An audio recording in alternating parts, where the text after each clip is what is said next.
नमस्कार, स्वागत है आपका DVN टीवी की खबरों में। दिल्ली की मुख्यमंत्री रेखा गुप्ता ने राष्ट्रीय एकता और सांस्कृतिक समझ को मजबूती देने की दिशा में एक महत्वपूर्ण पहल की शुरुआत की है।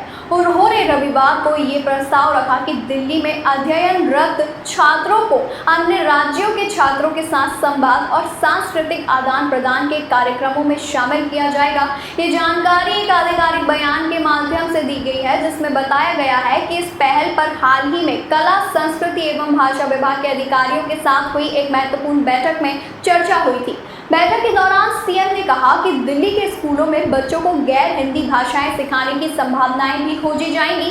उनका मानना है कि भाषाएं केवल संवाद का माध्यम नहीं, बल्कि किसी समाज की संस्कृति, परंपरा और सोच को भी दर्शाती है। ऐसे में अगर बच्चे अन्य राज्यों की भाषाओं से परिचित होंगे तो वे न सिर्फ भाषा को समझेंगे, बल्कि वहां की सामाजिक सांस्कृतिक पहचान से भी जुड़ सकेंगे।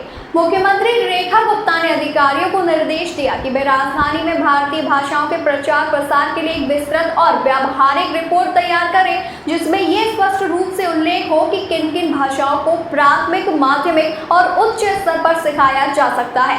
हर स्तर के लिए क्या शैक्षणिक ढांचा और पाठ्यक्रम की आवश्यकता होगी। साथ ही प्रशिक्षित शिक्षकों, पाठ्य पुस्तकों, डिजिटल संसाधनों और बुनियादी ढांचे की भी विस्तृत जानकारी शामिल की जाए। रेखा गुप्ता की ये पहल न केवल शैक्षिक दृष्टि से महत्वपूर्ण मानी जा रही है, बल्कि ये देश की एकता और सामाजिक समरसता को बढ़ावा देने की दिशा में एक ठोस कदम भी है।